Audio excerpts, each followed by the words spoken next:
Hey, I'm Ashley. Hi, and I'm Whitney, And we are the Back Porch Mamas Fellowship. We're two mamas sharing real-life conversations about faith, motherhood, marriage, and homemaking with plenty of encouragement, laughter, and grace along the way.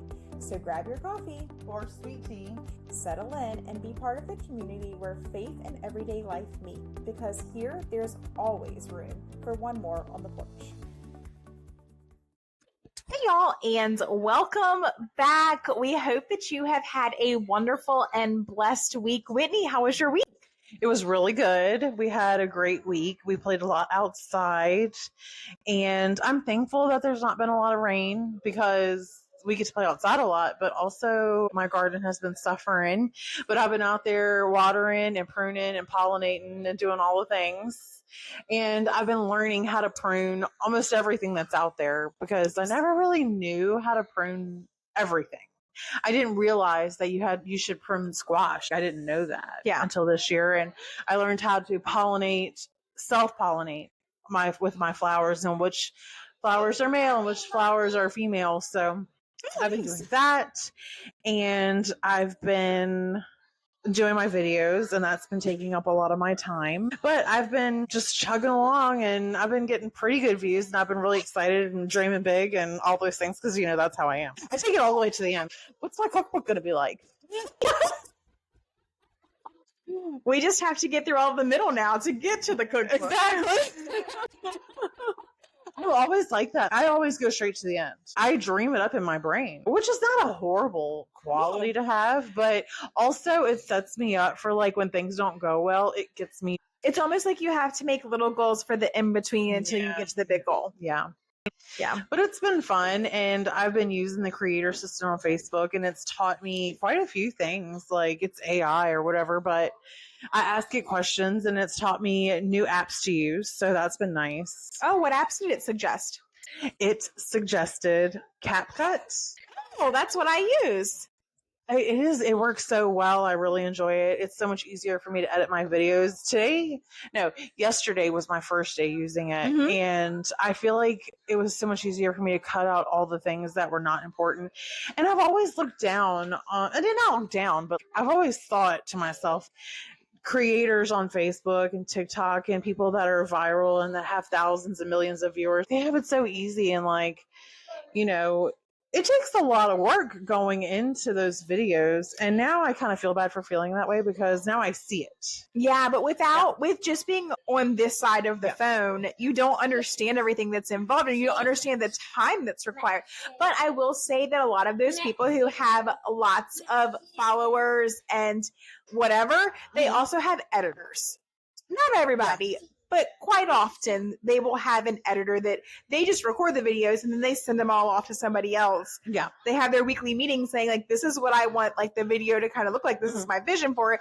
And then the editor will just send them back a polished video. Right. So, yeah, they have a little bit more time in their day with that. That's very true. Yeah.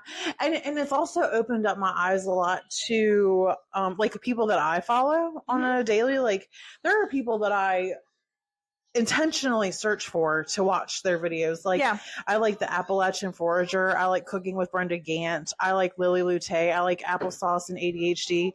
And I specifically go and look for those people, but I can't tell you how many times I've gone and looked and I don't comment, and I don't share. Now that I am on the other side of it, I think about that now. And so now when I go and look, I like and I comment and I share. I probably always liked things. When if I enjoyed it, I liked it. And if I wanted to come back to find it again, I saved it. Right. But I don't know that I would always comment. But I have been trying to comment more. So you're right. You're very right. I remember the first time that I got a comment on one of my YouTube videos that like wasn't you. Yeah. I was so excited. I was about to cry. So I've been using AI as a social media manager. I've been going to AI to figure out how to best word this. What are the hashtags that I need to use, whatever. I don't know. And so I remember going back to it and being like, oh my gosh, this video that I just posted got a comment and somebody said, I needed this so much. I'm so excited right now. I could cry. Do you know that my first comments on YouTube, I did not even know that they were there. And the other day I was like, I need to post to all platforms. So I started posting to YouTube, and I went and started looking, and people were very rude to me on YouTube. Like, I haven't had any rude comments on Facebook or Instagram or TikTok, but on YouTube, I've had very rude comments. I think each type of content is made for a specific platform. Like, I think the recipes and stuff that you share does very well on Facebook and TikTok. Yeah.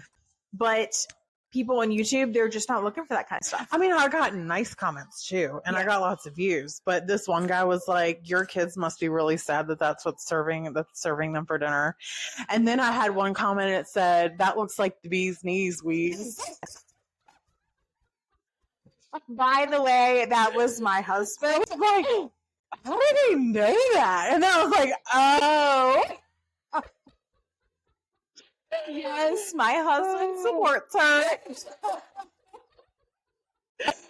So it took me a minute. And then I came in here and I was telling Adam, and I was like, I got this comment. And I read it to him, and he knew immediately. He was like, that's Nathan. This was literally like 3 days ago. Yeah. Oh my goodness, that is so funny. Yeah, that's what he said. He was like, she will know this is me by this comment. Yeah, I did. That was a good one.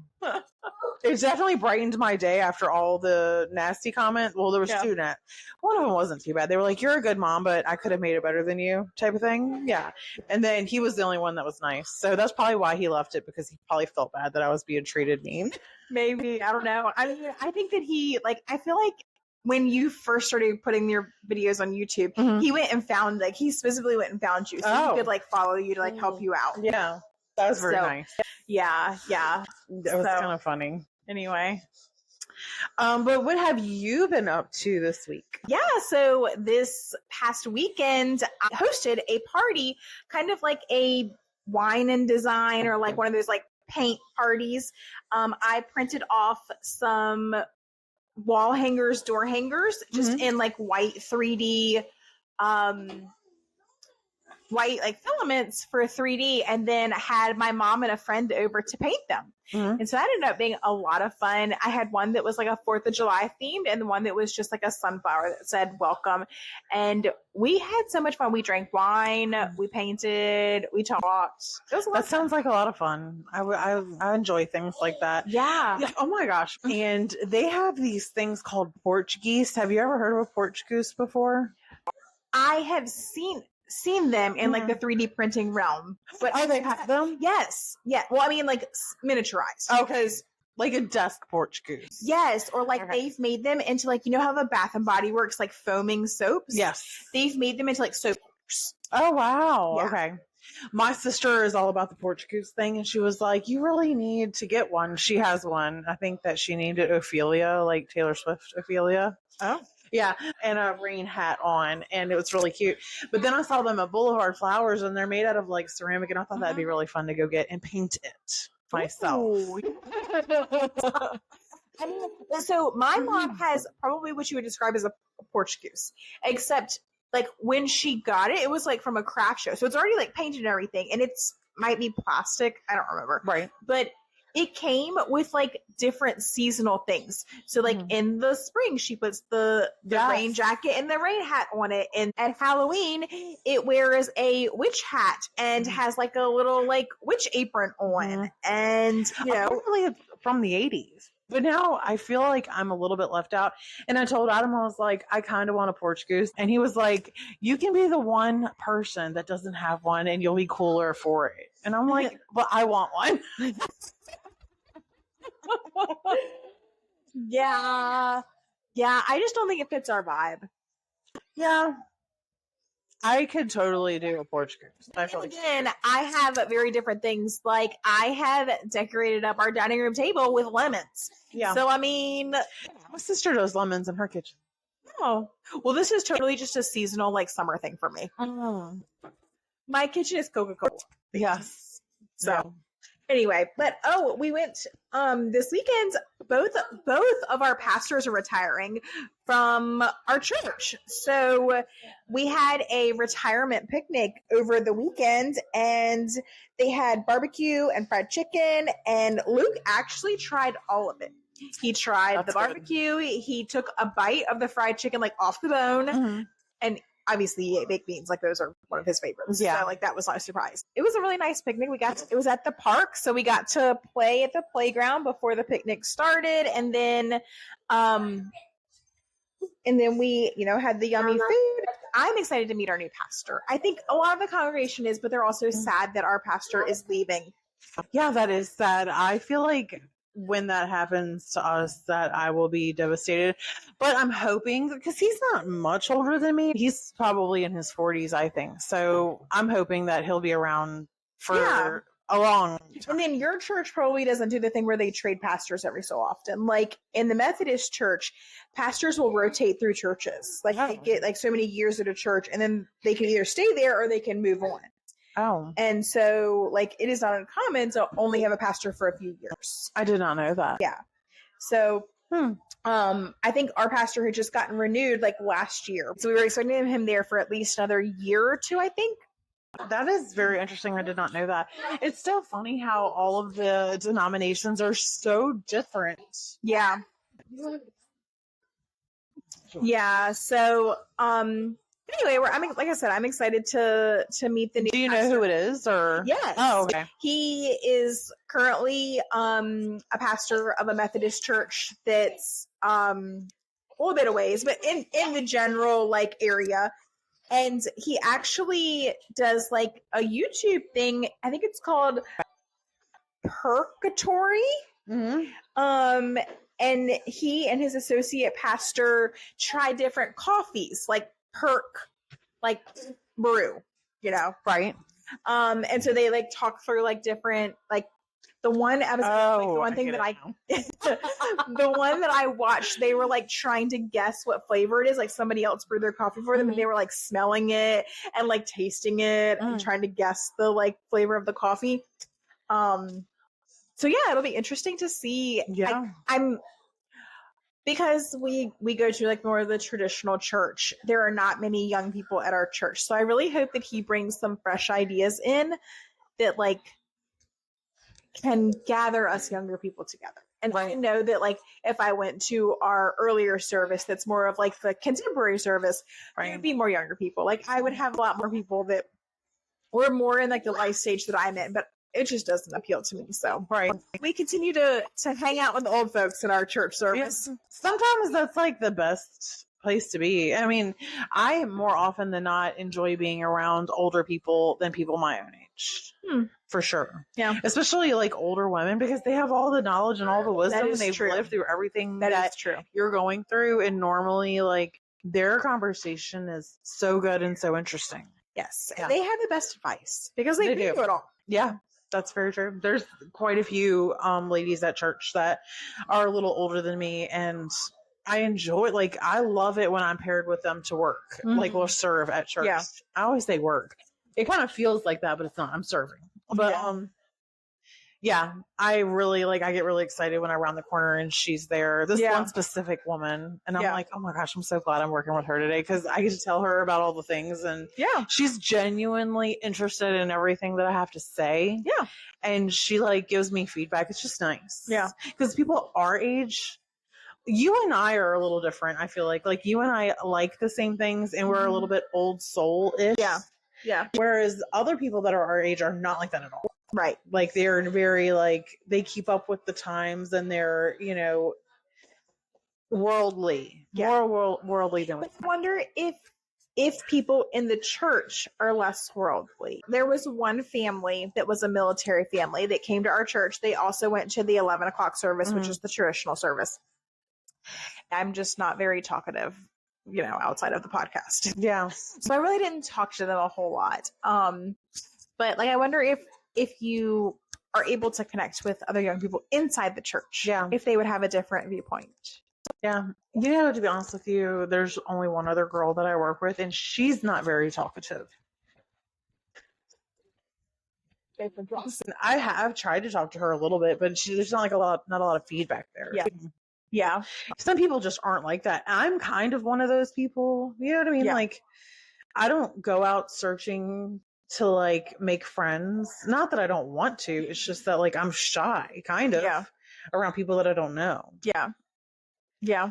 So, you know what's funny though is that